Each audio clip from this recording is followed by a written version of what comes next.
People describe intuition like a sixth sense. An example would be you walk into a room and you just sense that something, the energy in the room feels tense or feels alive. Other people describe their intuition like a sixth sense when they sit down with people, that they might be picking up on things that are not even said. You see, intuition is something that is very, very personal, yet specific, yet creative, yet abstract. Intuition is a one way that a lot of people understand and take in information about their environment, about the world, about themselves. Intuition is so very deeply connected with one's sense of self. When I say sense of self, I mean intuition impacts our decision making. It impacts our perception of ourselves, of others, of our own needs and wants, and understanding our boundaries. The more that we get in touch with our intuition, the more that we can understand what we need in our sense of self. Now, I've thought about this a lot. What is the function of intuition? These are a few things that I've heard. One being that intuition keeps us safe. Number two, it provides us with information that might not always be seen, right? It's kind of like that reading between the lines and picking up on things that might be kind of intuited rather than seen with the human eye. Number three, it helps us to tune in to know what we're comfortable with and then how, and what we're not comfortable with, and then how to implement boundaries.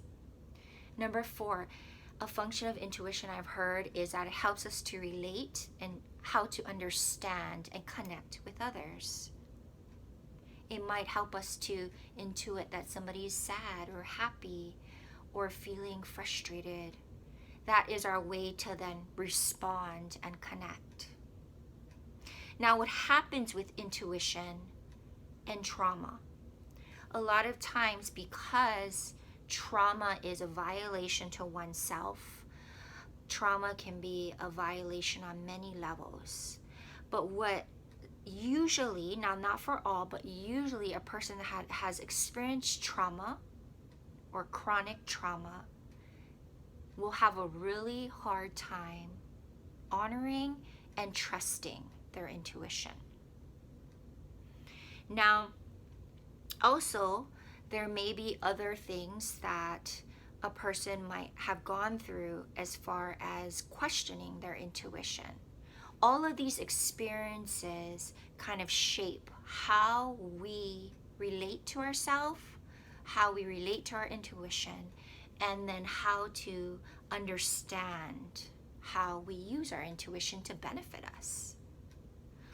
Today, I want to talk about 3 just kind of general strategies to start with honoring and learning from our intuition. Number 1, start to unpack the messages around trusting your intuition. Now, this might go back to even when you were a child, right?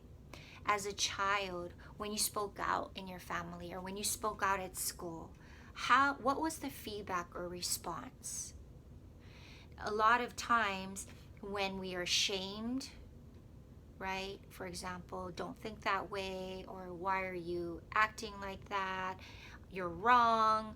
These are the messages that cause shame. Now, what happens with that is we are then going to question your experience. You're going to question your intuition that picked up on something, right? The other thing that you might ask yourself is, how was I responded to when I spoke out about something that had bothered me? What was the feedback that I got about that? Was I comforted? Was I told that it was valid to feel the way that I did? If it wasn't, what are some of the messages that came with that experience for you?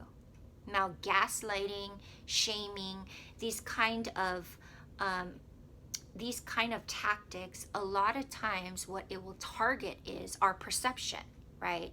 So if we grew up with a lot of gaslighting or shaming, it is normal then for us to not trust our intuition.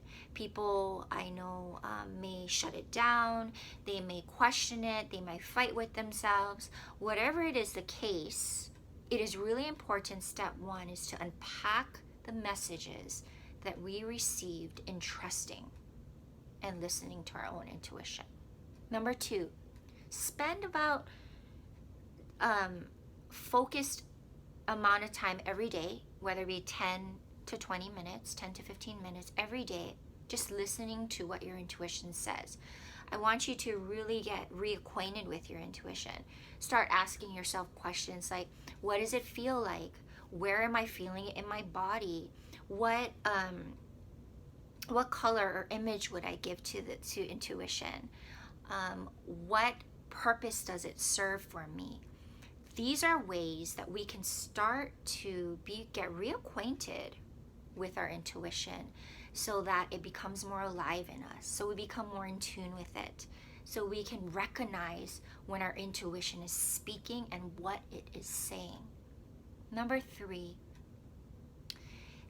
I would encourage you to look back at your history and jot down the times when intuition has worked to serve you.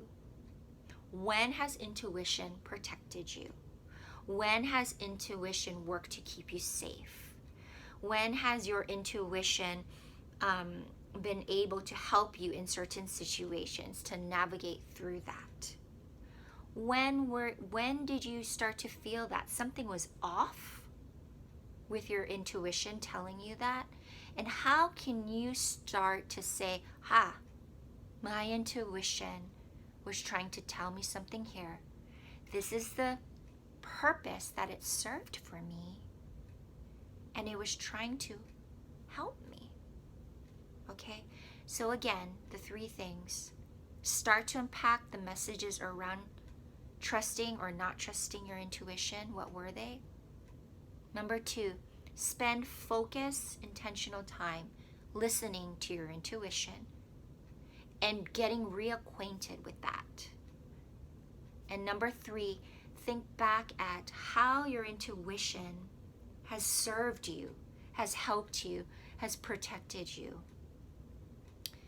In this way, as we start to get reacquainted with our intuition, we can then start getting reacquainted with our sense of self, which really is, if we cannot trust our sense of self, our sense of perception, our sense of what we believe is right or wrong, our sense of our experience, if we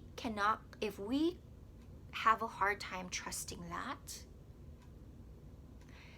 then that's going to be really difficult then.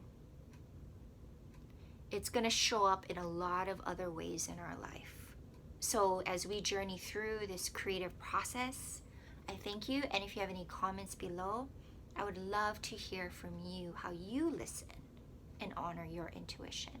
Thank you. I hope this video was helpful.